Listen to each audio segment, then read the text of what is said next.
I hope you enjoyed the music. And if it's your first time watching the stream, this is Started Up Wednesday. This is our second episode. So I'm so happy to see y'all tune in. If you're not sure what Started Up Wednesday is, it's basically a Twitch stream where we chat people from GitHub, aka me, chat with different startup founders to learn more about their journey, to learn more about their products, and to learn a little bit more about how we can get involved in our own startups or learn about how they're leveraging different GitHub tools as well. I want to just say hi to some people in the chat really quickly that I've seen that are familiar.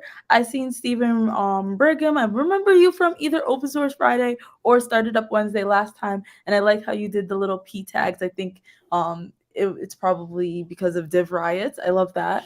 And then we have people from like all over the world, like someone from Chile, someone from Ghana. So hey everybody, super excited to chat with y'all and hang out with y'all. I won't take up too much of the time talking. I do want to turn over the mic to our guest today, George. George, why don't you feel free to introduce yourself? Hello, thank you for having me, Rizel. My name is George. I'm actually 43 now, and I'm CEO, co-founders with two of my friends of divRIOTS.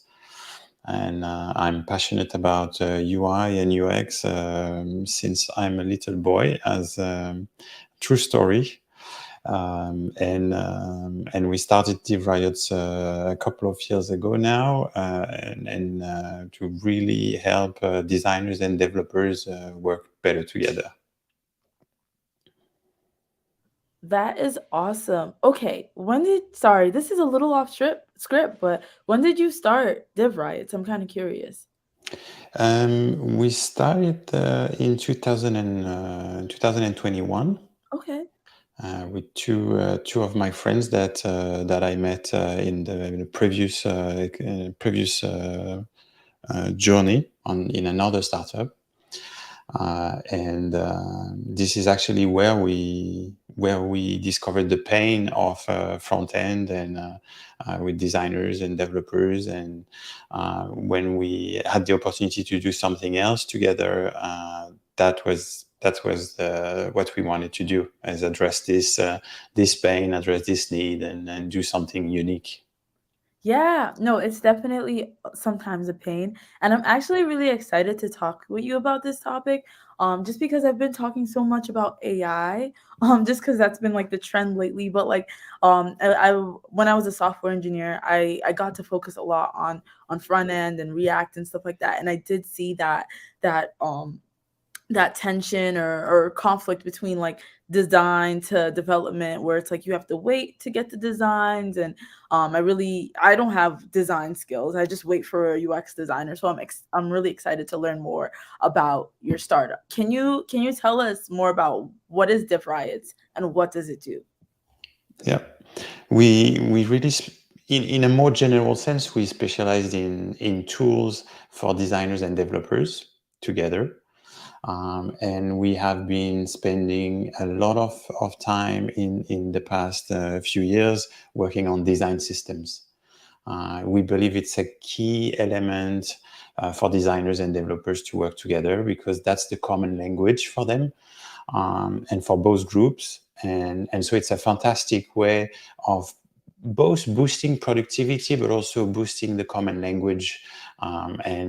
So when a designer does something and it calls it a combo box, it needs to be called also the same way on the designers. And the fact that it uses the same vocabulary, it's helped a lot. And then if it shares the same mechanics and the same systematization through the design system, it makes things so much more fluid.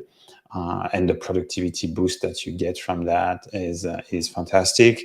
And in the end, you get a fantastic user experience as well, because it's all homogeneous, it's all a system. It's always the same. You have this good design output. So this is really an important topic for us. So we've been building tools for design system for the past few years now. Awesome. This is great. I didn't even think about the fact that on the design side, the vocabulary should be the same like across the board to make things easier. That's actually a really good point. And I think you got a little bit into it, but what exactly inspired you and your friends to say, "All right, we are definitely going to create this startup"? Was it like, your past jobs like you said? Was it the pandemic? And then also, I see a lot of people in the comments, showing off their coding skills, their hello world. Let me know in the comments if y'all are front end developers or back end or DevOps. What's your focus? But yeah, Yes, back to you. and what's your favorite framework right now? Yes, that's a great question. What's your favorite framework? I'll put it up on the banner. But yeah, tell us a little bit more about like how you got inspired to develop this. So many things, but really the struggle that we went through with our first startup, it was very hard to have. It was a relatively large company, and so when you have multiple teams working together and building products, and when some teams write parts of the product and in GitHub. I'm pretty sure we have a lot of teams and they work into different products. In the end, you still want to have that experience, that unique experience. And I'm pretty sure you have a team that works on GitHub Action and another team that works on GitHub discussions. But you still want to have that unique GitHub experience, even though there's not the same people working on together. And from design to development, if you want this to happen, they need to share common rules. They need to share common design system. And so, I'm talking 10 years ago, there's nothing like this was existing. And designers were not even really into the development process. You had product owners and you had developers, but not really designers per se. And so this is what the struggle is one thing. And then the fact that the designers came in created a new dynamic in the way we build products today. And the tools have been very siloed. I think you have the tools for designers, you have the tools for developers, but there is this fantastic space in the middle where you can have tools where both can actually thrive. So this is the space where we work on. Nice. I love it. I love it. I like the way you described it. A tool where both developers and designers can thrive. And then we have a ton of people like saying their framework that they're really appreciating. Someone said Pern Stack. I don't even know if maybe that's Preact. I'm not familiar with that as much, but then React, someone else I saw say that they like Django and they're letting AI tools take care of the annoying front end stuff. But let's see. If you're ready, I would love to see the demonstration of this because I think, like, for me, I'm excited by the way that you described this. I even checked out the website and I saw that you had multiple tools Yeah. that y'all have built out. So I would love to see, like, what are we gonna show? Yes. So we have a lot of different things, but just because I don't want to annoy the audience, I'm gonna just focus on some of them, Okay. and just two of them in particular, which I think are uh, very impressive. I think in a short amount of time. Okay. If I try to share my screen now. Alrighty. So I have my Safari on one end here, and I have my Figma, which are the tools used by the designer. And I'm here on github.com. And one of the tools we have is a tool that lets you actually import an existing website. So from code to Figma. So I'm just going to put github.com here, and then I'm going to import. So it's going to take some time. But this is analyzing the website code entirely and recreating the vectors and all the text elements inside Figma. Uh, Wow. and so the designers can then pick up. So this is used in multiple ways. It's just a better way of doing screenshots. It's a better way. If we look at the website, you will see it's a website that is full of animation and it has Yeah. code and it has effects, gradients. So the GitHub is quite intensive. because that's quite an intensive website. And if we look at what's been imported, you have the full website in What? Figma. And this is not an image. I mean, we're talking about really the frames, and I can change the text. What? uh, I thought, wait a minute. Okay, first off, chat, if you can see it, let me know. But I thought when I saw like you had this plugin, like when I did like prior research, I was like, oh, okay, you can like copy and paste like HTML code that you own and like yeah, it will create designs. But no, you can grab any website and it'll convert it to Figma designs for you. This is awesome. exactly. We also have another plugin that can do what you say, and where you can type in HTML and CSS. Really good for developers that want to do more Figma and are more comfortable with HTML and CSS, for example. But yeah, you have here something really detailed for the site. And did it take Um, the animations? Sorry to interrupt you. no, it's really static, but it Okay. tries to go and animate everything so that what you get is a static image of a static design of the site. Oh my gosh. This is cool. No, it's pretty cool. It's pretty cool. People are using it in multiple ways, replacing screenshots, because you can coming in and you can change here. You can change the copywriting.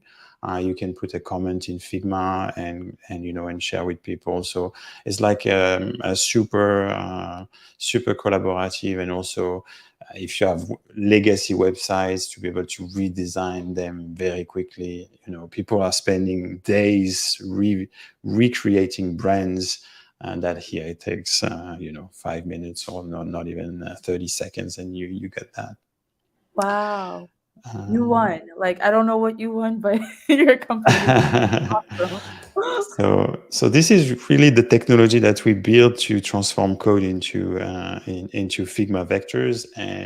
And so one of the main products we have is Story to Design, and and and this will connect really code in a more intricate way.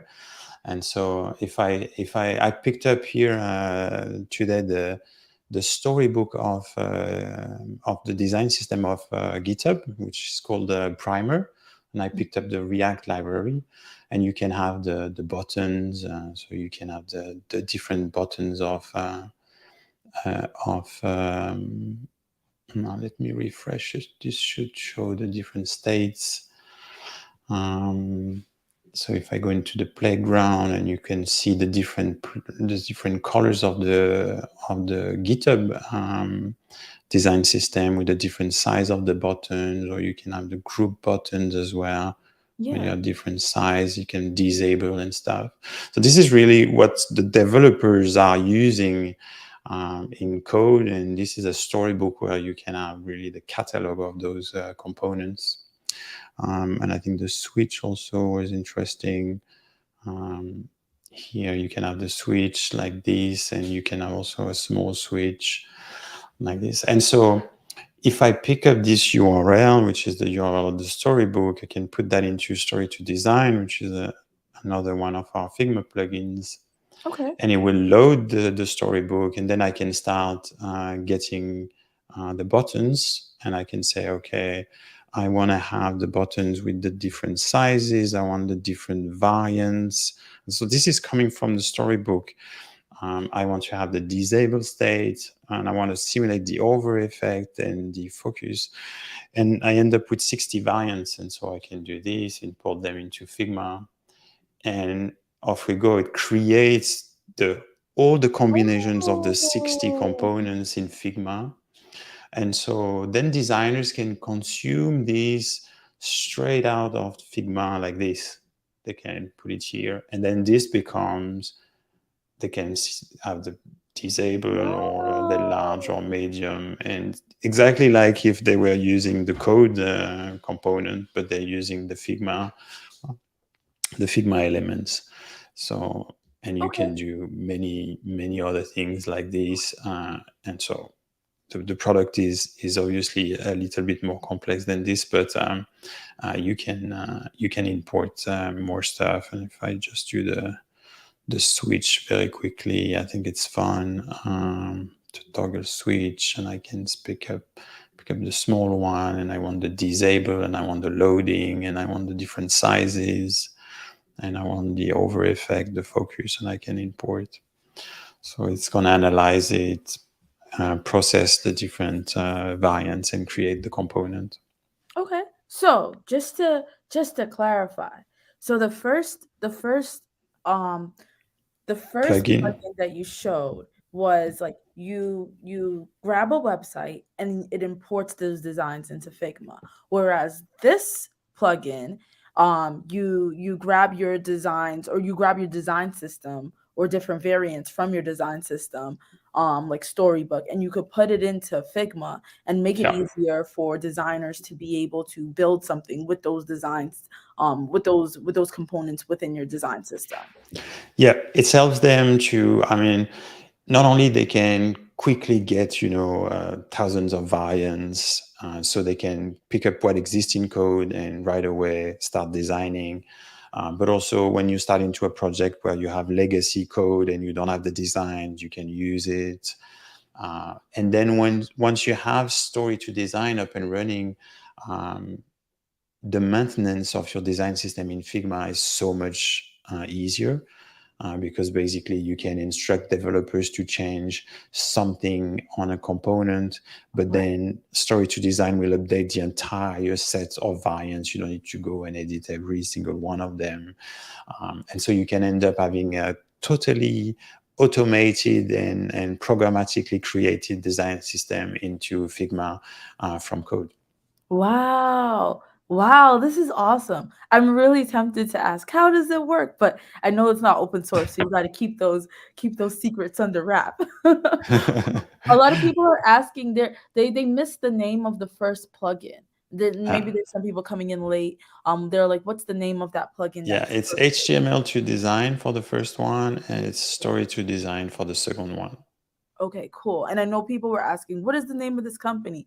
If you all want to check Mhm. it out, I have it on the screen, divriots.com.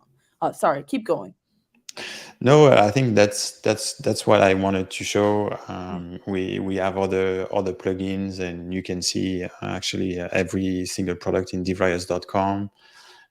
And we also have some open source projects that are very interesting. I think for the coders that are here, I'm gonna share um, this one, which is Jam Pack, Ooh, okay. um, and, um, and and you will see the GitHub page here.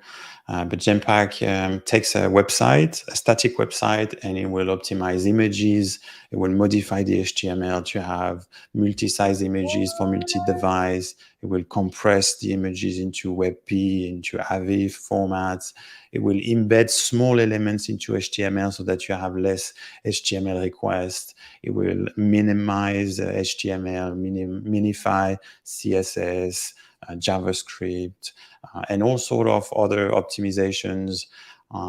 It will calculate what is above the fold and after the fold, and provide some lazy loading for everything that is after the fold. So this is what we use on every website that we have.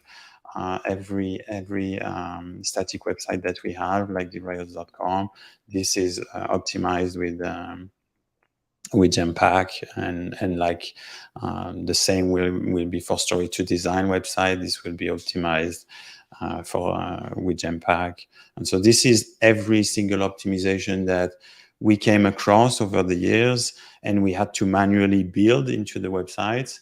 Um, with Jetpack, we just create the website, push it to Webpack, and let it optimize the images, the lazy loading, and everything.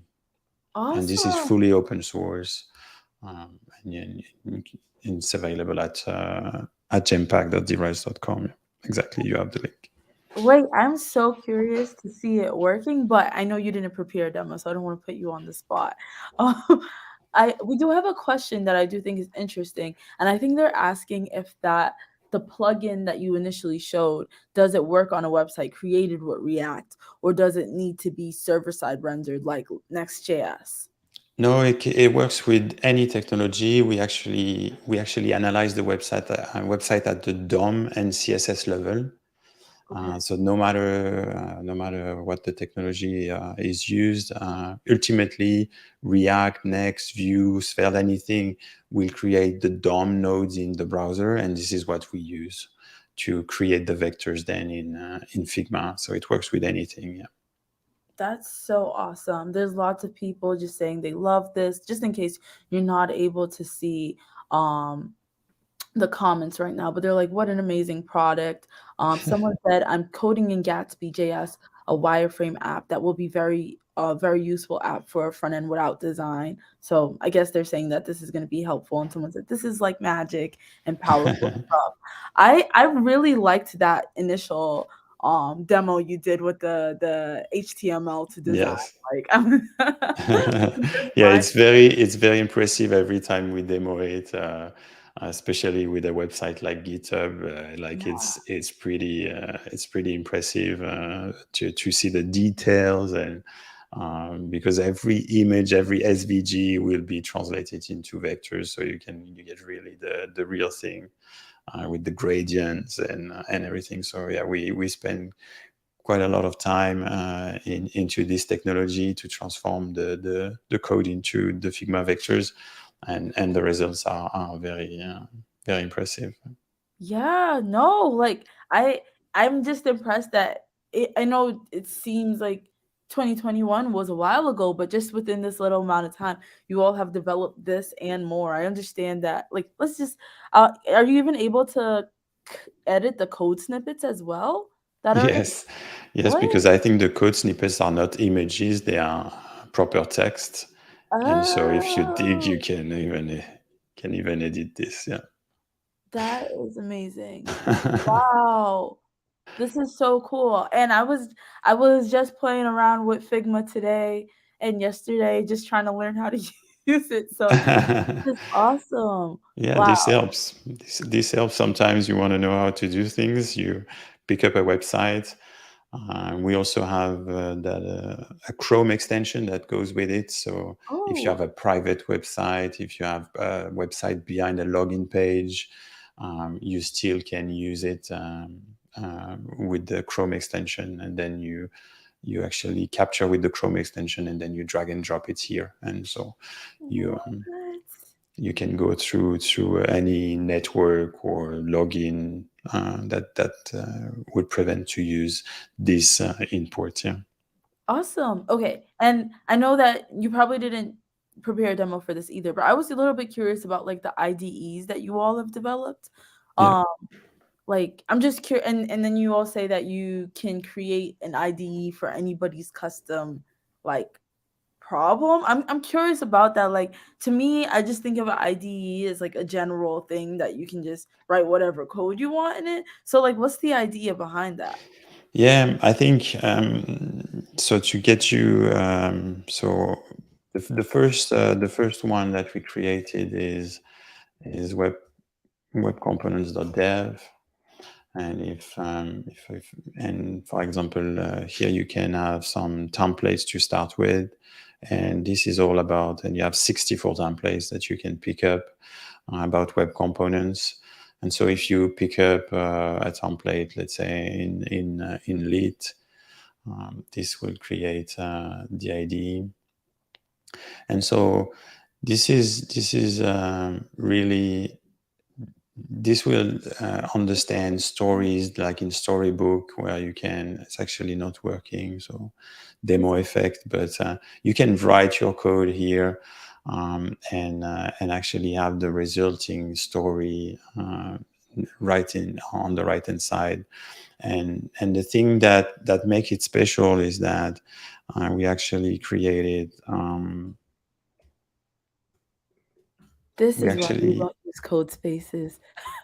Earlier I asked if you use code spaces. Yeah, exactly. I think, and the thing is, we wrote this. We ported Vite, which is a a web compiler or bundler or dev server, and we ported Vite for the browser.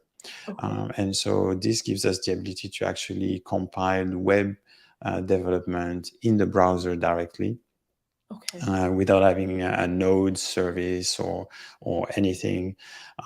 So this is a very lightweight way of building code on the front end side, and I think this is very similar to what Code Sandbox has created with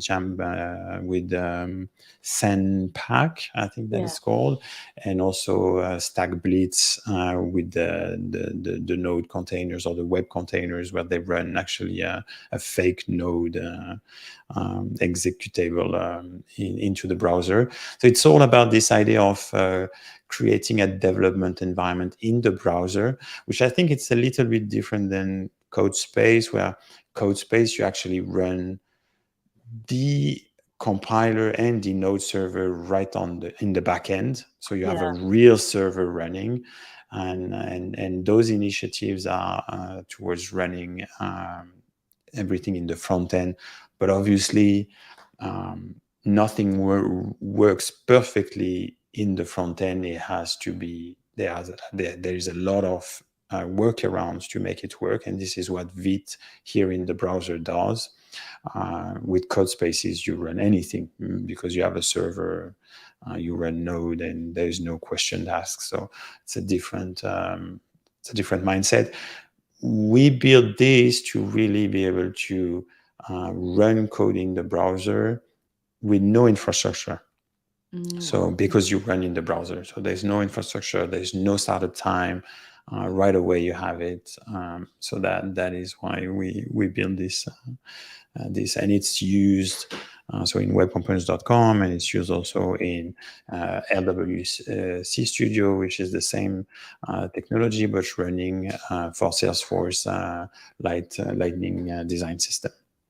Awesome. This is really, really great. And honestly, I get really excited about any type of like browser within your IDE. Whether doesn't matter the approach that like the company or organization has taken. And like you said, different ones have different goals. Oh, also before I go forward, uh Alex just pinged us asking what's an IDE. So I kind of broke my rule of not saying acronyms because I know that sometimes beginners are watching or people that aren't into web development. So IDE stands for integrated development environment.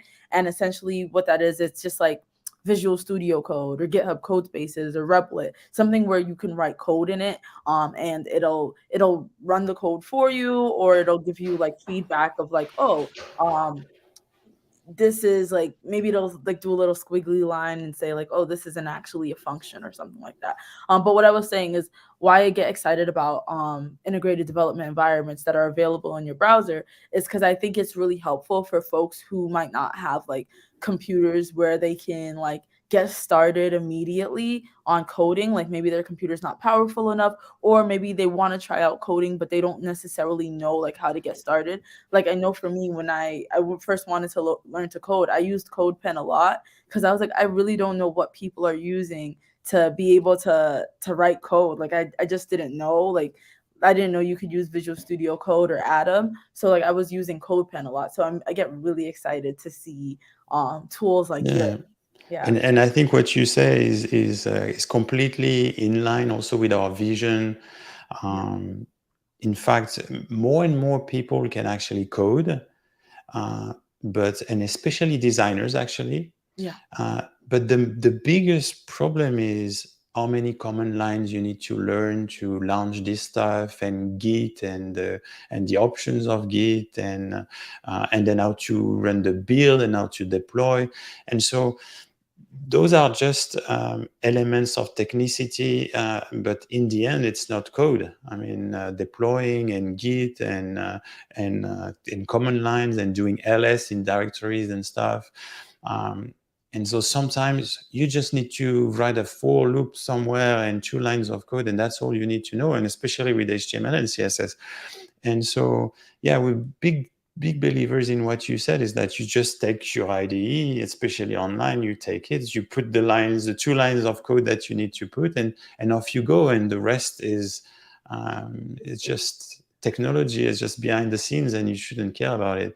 And we believe that more developers could actually code and contribute to the code if they don't need to worry about building and updating npm and all those kind of stuff. Yeah, no, I totally agree. I love the way that software development is moving in this direction of like, let's take away all of that, like the difficult parts, and just let you to be focused on coding. Even like, I know how GitHub's releasing, or we officially announced Copilot for CLI, like you mentioned, with like not knowing what to do with LS and stuff like that. Now you can just type and be like, oh, I want to go to a new directory or whatever. This is great. We have a couple of questions. First off, somebody was asking, do you have any resources on YouTube based on usability? I think maybe they're asking like, do you have tutorials on YouTube of like how to leverage divRIOTS or any content on Um, yeah. yeah, I think probably the best content is to follow the Twitter and Instagram accounts. Okay. For both HTML2 design and story to design, we have these, and we publish and it's thanks to Pierrick in the team, we publish a number of videos for specific features. And so, yeah, we have the divRIOTS account, but we have also for every product, we have a specific account so that you can really just follow the product that you want. Yeah. And you will find quite a lot of videos and stuff. We also have a YouTube channel, but we post more infrequently than on the Twitter and Instagram accounts for those products.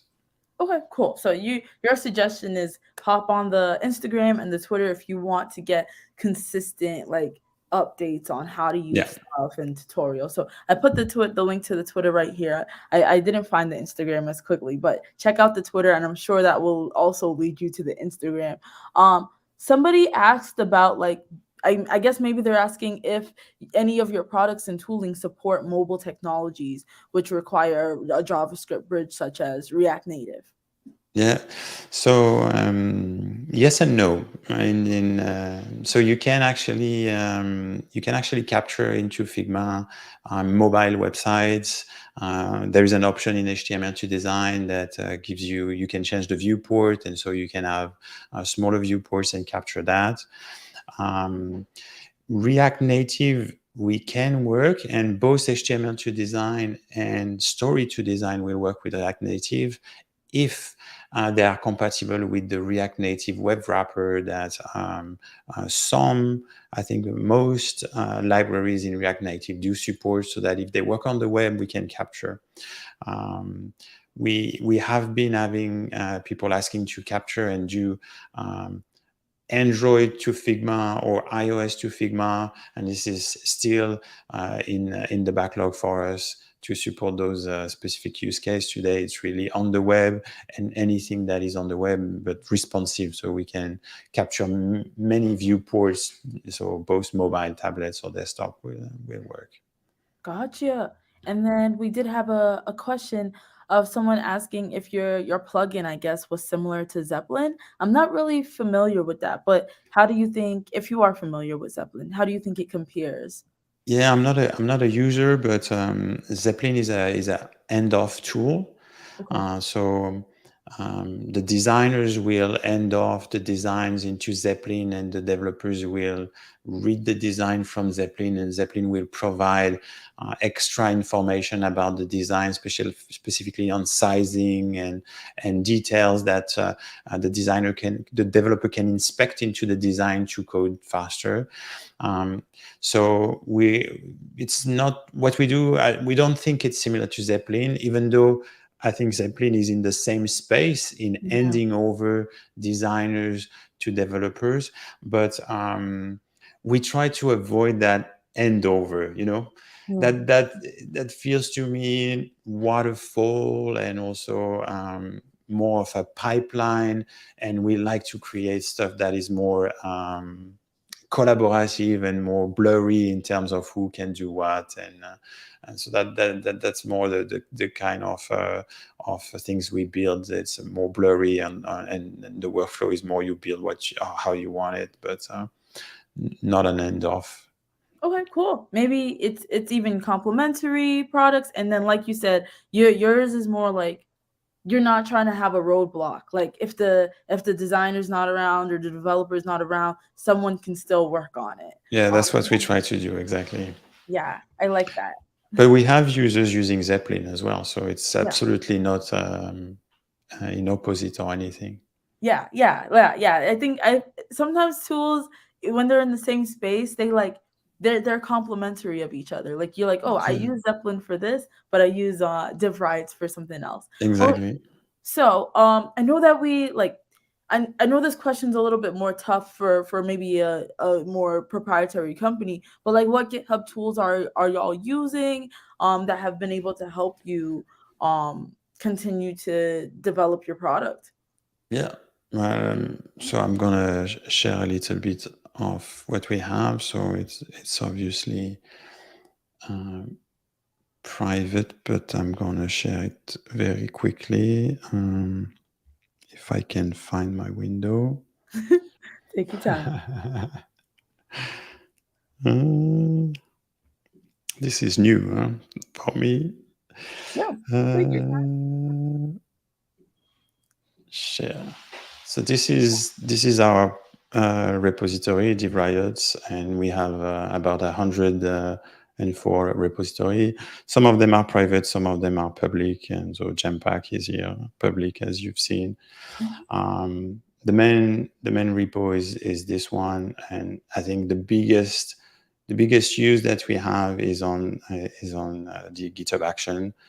So I looked it up today, and we use about 10,000 minutes of GitHub Action every month, um, because we actually run the tests for our Figma plugins, the test for the backend.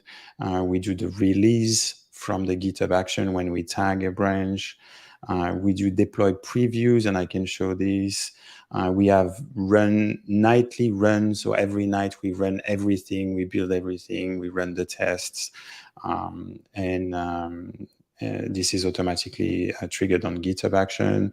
And we also run on every PR, we're gonna run Lighthouse tests. I'm gonna show it a little bit, and we build as well for every branch. So if I pick up a branch here or a PR that is still open, this is documentation mostly, and what you can see is like we can run some init pipelines, and then we have some tests running and some build running, and then we have a build here for the story to design side that is failing. And if we look at the details, we can see that it's the Lighthouse part that GitHub Action will tell us. And then here we can see that this page breaks the lazy loaded elements of the Lighthouse, and so we'll be looking at it and fixing it. The other sites, this is another site is done, and GitHub will actually try to detect which our GitHub Action will try to detect which website and which product is impacted by the change, and only build that. Wow. Things like this. And then for every PR and every change, we will build a channel, which is a preview. So this is a change in the story to design side. And if we go here, we have the website of, this is a preview of what the PR is, and with the new documentation that has been added and everything. So for every PR, GitHub Action will run all the tests for us, tell us if it's good or not, and give us a preview so that immediately we can check how it looks from a website point of view or from a product point of view. This is awesome. This is awesome to see how you're leveraging GitHub Actions. I always say like even before GitHub, I think, or even before I worked at GitHub, I think that GitHub Actions is what really drew me to GitHub.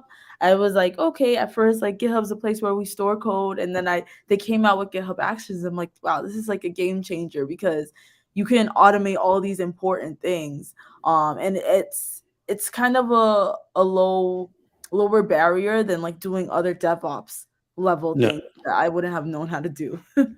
No, it's key, and it saves us so much time. And with a small company like us, we're running quite a few projects. We have four production products and a couple of open source projects. So yeah, we don't have a lot of time, so we need to automate as much as we can. And GitHub Action has been very helpful for that. Very helpful. The other thing that we use a lot is the packages. So Oh, this is where when we build artifacts, so because we have a Figma plugin, we have a Chrome extension on top of the back end that we have, or the front end. And so when there are separate artifacts like this, we build them, and automatically with GitHub Action, they appear here in the release. And so then we can deploy those artifacts into the Chrome Web Store or the Figma store, and every release comes in with all the assets here. that's great. I completely, yeah, I love to see that you're using GitHub packages too. Um, Between Open Source Friday and Started Up Wednesday, nobody's shown that they've been using GitHub packages. So this is great. This is No, I great. think it's a great it's a great addition to the platform, and yeah, we use it. Really, all the artifacts are built and pushed into it. We can know every version, and it's there. I mean, this is really used in open source very much, but we use it for any artifact, and it works very well. Awesome. Thank you. Thanks for one being open and showing us. I know you said your repository is private, so thank you for being open and showing us what GitHub tooling you've used. And then also thank you for demoing like the technology and like how your app works. Let's pivot into just like your journey as a startup founder. I'm curious, like I always say this, like I encourage people to be maintainers, I encourage people to be startup founders, but at the same time I want to talk about like the realisticness that you might face. Like what are some challenges that you've encountered as a startup founder? I know. I think I mean, it's gonna be a little bit obvious, and everybody will say that, but finding the product market fit is what is the most challenging part. Yeah. I think really understanding what people want and why they want your product is the most challenging part. Um, I think it is because you personally have an experience, and you believe into something that the markets want, but then the market tells you otherwise, and you need to readjust and Yeah. adjust and adjust and adjust again until you really find what is that people want. And yeah, we've been lucky enough to find this market fit. And you can see when we show HTML to design, like people are lighting up, and this is what is happening, and this is when you have product market fit. But it is very hard to find, and this is a real challenge. And I'm not saying that we found it very easily and it came the day number one. No, it takes a lot of time, a lot of effort, and sometimes you need to change, to pivot, and change your mind. And so this is the challenging part, because if it doesn't come immediately, you may lose face, but you need to dig and dig, and you know you learn every step you make, you learn something, and this helps you to for the next step, and that's it. That's an awesome perspective, and I know you said it's obvious, but I don't think it's that obvious. Like I've had a lot of people on Open Source Friday come on and talk about like they started making out a project for themselves, and then later on they're like, "Oh, people are using it," and they're like, "Wait a minute, people don't necessarily want the direction that I'm taking it in. Like I have to make like to keep people happy, I have to take it in the direction that they want it in because these are situations that they're facing and use cases that they're facing." Also want to point out, just as a little boost for you, someone named Carlos said you Thank you, deserve Carlos. a prize. And then also, I forgot to point out that you were showing off the GitHub tools. I wanted to let people know that we have a program called GitHub for Startups. So this enables like startup founders to get GitHub Enterprise. I believe it's for, I have to double check, but I think it's like 12 months free. And I think you get like a certain number of seats, which is really helpful because then you can get to run GitHub Actions because there's like a certain limit of minutes that you get, and like you Yeah. get GitHub code spaces, GitHub Copilot, like a whole bunch of awesome stuff. And then I also wanted to point out that Corey, who is part of the GitHub startups team at GitHub, pointed out that saying like, hey, if you have any questions, feel free to reach out at startups@github.com. Oh, and Alex just reminded me it's free for a year, 20 seats. All right, cool. Um, some other questions I wanted to ask you with the little bit of time we had. So we did talk about the challenges. What's the rewarding part for you as a startup founder? Oh, it's so many things, but we working with different teams in different, because we're so small, we really involved with customers, every one of us. Yeah. And so we work with teams that are very mature, or that are younger, but um, it is the fact that you are helping them, and you're really in the heart of providing your service and helping them on a day-to-day basis is it's full of joy for that. When people are when they tell you this saved my day or saved my life, they're exaggerating obviously, but you are very happy every day about that. And when you have a small team, the energy is very special. It's a lot different when you are in a bigger team. I've been in other firms with 500 people or 1,000 people. Yeah. Just the feeling of being 10, 20 people. It's very special. Yes, of course. And well, I will even, maybe they're not exaggerating. Maybe they were like super stressed out. They're like, my company's gonna fail if I can't change this HTML into CSS line elements. My other question to you, I'm trying to see because I know I focused a lot on your product demo, but I'm curious, like, how do you prioritize like the features and product development? I know you talked about you got to make sure you're in a good product market fit, but like, well, how do you decide like, okay, this is what we're gonna put on our roadmap versus we'll punt this Yeah. for later? So I'm not saying that everybody should do what we do, but um, we have been Scrum and an agile practitioner, all of us in the team for many years. But in the end, there is one thing that really strikes us in the way we work today is in agile. The agile methodology will tell you to only do things at the last minute when you need it.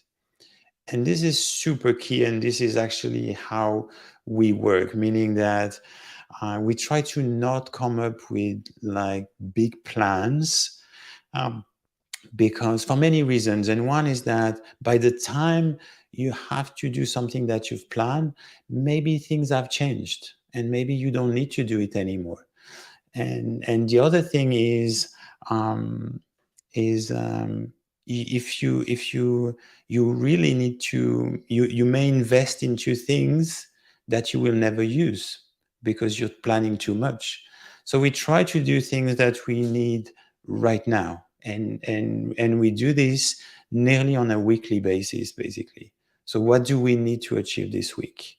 And so who's doing what and who's working on what, and everybody picks up the task that he wants to do. And this is how we work, as simple as that. On a weekly basis, we look at, okay, what's our goal this week? When we sign off on Friday night, what should have we achieve? And this is how we work, week by week. We obviously have a vision of where we want to go, but that's a target, that's a guideline, and then how we go there, it's on a weekly basis. And this has been working very well for us, I think. And just the number of products that we have created, just it's showing how productive this has been. And it works because also, people can get fatigue in working on something for many weeks. And Yeah. so if from one week to another they're tired and they want to work on something else, they work on something else.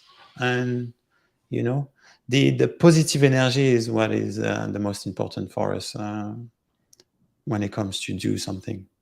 That is actually like that sounds perfect for like the way I work. Like I've never heard a company say that, but I'm like I do not like working on really long drawn out projects because I want that dopamine fix right away of like, oh, I just did this, I just did that. Like I like little small wins.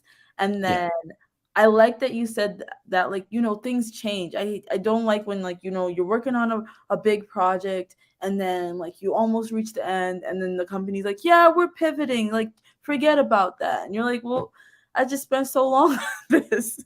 So that's a so really interesting perspective. yeah, but I understand that this works for us because we are very small, and also we have a team that likes to work like this.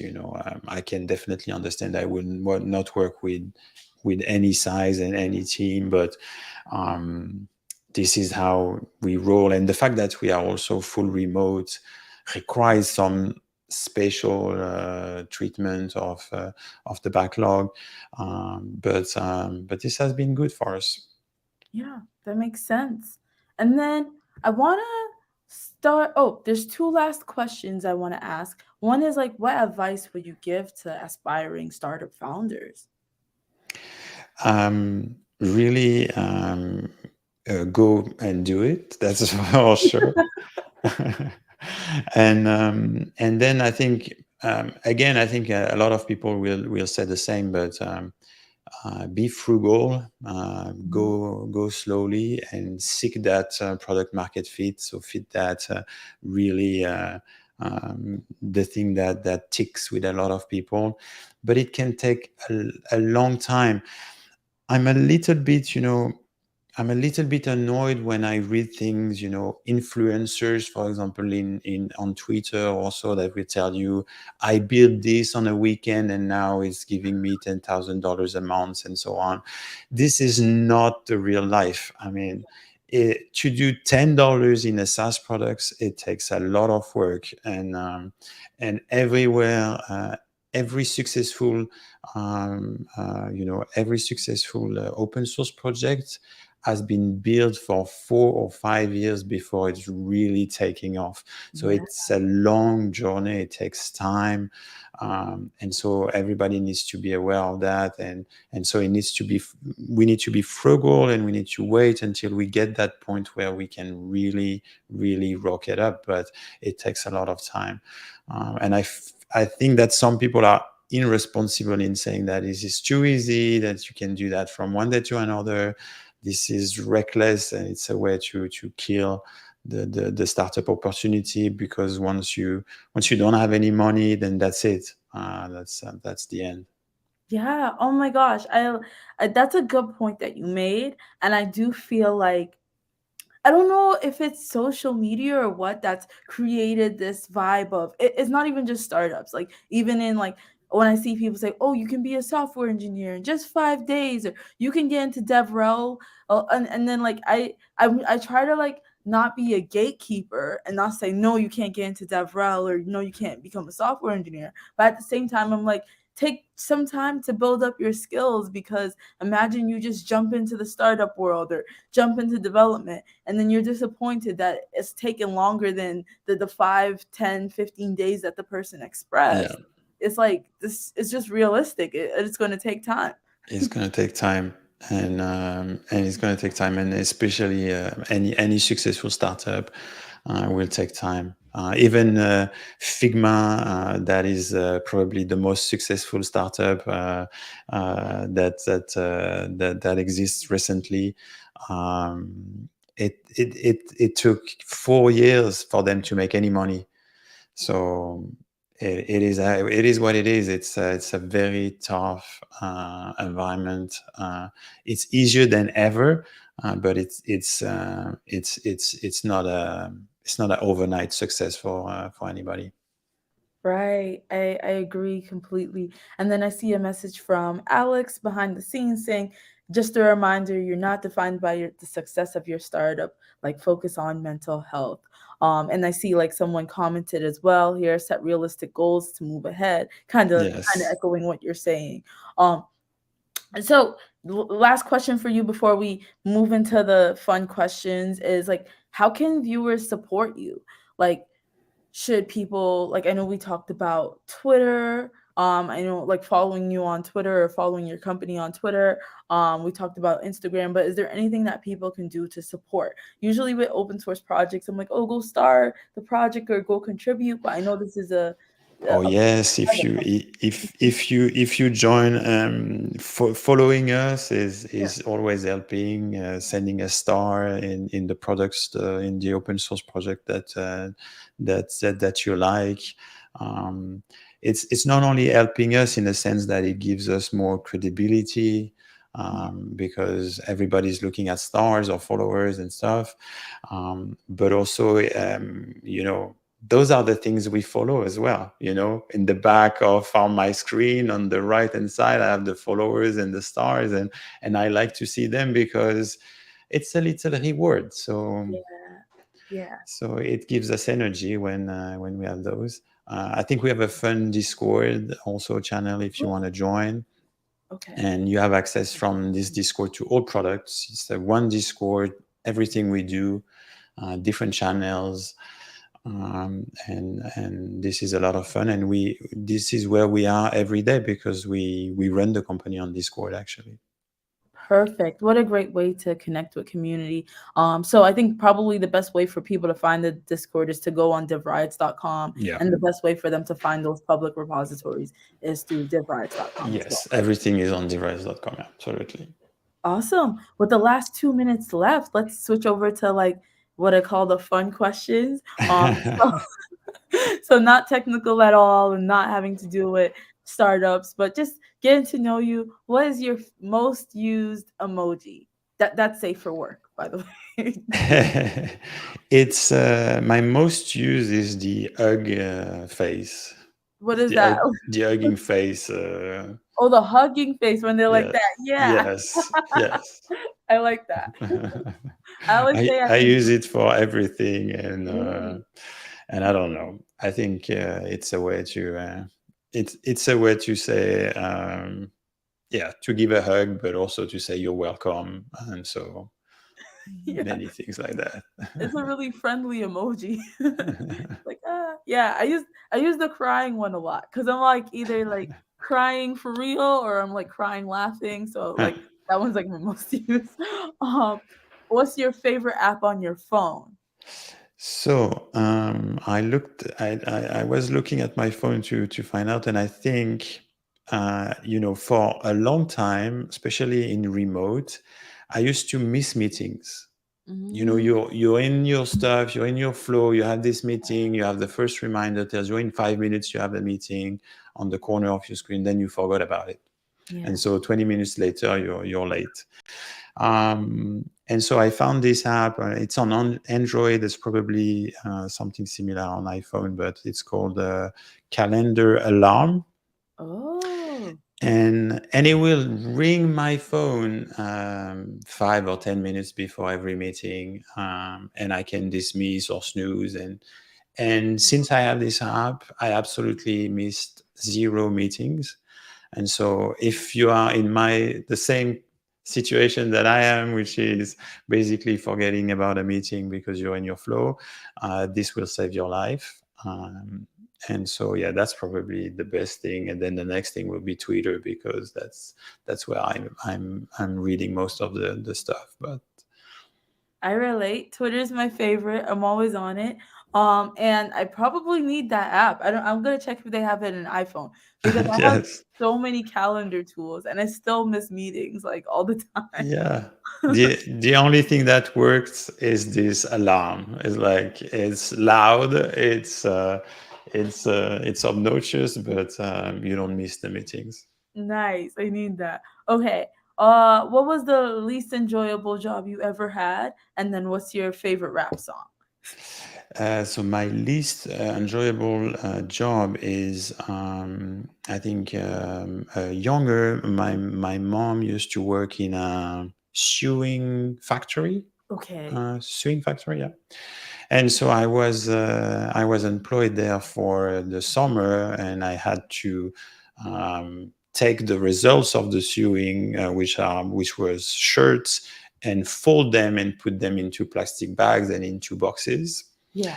And after folding 10,000 of them, I couldn't even look at a shirt anymore. This was the most horrible job I ever had. From there, I worked very hard at school, and I very quickly had engineering jobs as soon as I could. You're like, I'm not doing that again. No. What about your favorite rap song? It has to be Dr. Dre, the next episode. I like that. Good choice. All right. All right. Thank you so much for coming on. I only have one thing to remind y'all about is that, again, please reach out and let me. Ooh, I probably should have stayed highlighting that comment, but please reach out at startups@github.com if you have any questions or any like inquiries about GitHub for Startups program. Again, that's a program that helps to accelerate other startups and helps founders. And basically, with it, you get like 20 seats for GitHub Enterprise, and it's free for a year. In addition to that, I want to remind y'all to like if you liked this episode of like started up Wednesday. Feel free to go watch the past episode. Feel free to rewatch this episode. It's going to be on YouTube, and it's still going to be on LinkedIn as well. And then next week, we're not having an episode because I'll be out of office. But on April 26th, we'll be back to hear about a project that calls themselves the Firebase of Internet of Things. So thank you so much, y'all. Also, do you have any last words, George? Not especially, but I would like to thank you for inviting me, and you've been a fantastic host. And I think someone commented that you are a great interviewer, and I think Oh, that's thank the you. case. I Thank you think so much. everybody is enjoying your show for many times. Awesome. Thank you so much, y'all. All right. Well, since I know I'm a little bit over the hour. Thank you so much also to the people who tuned in to watch this. I really always enjoy like the engagement that I get from the audience. And I will see y'all later. Bye. Bye bye. Thank you.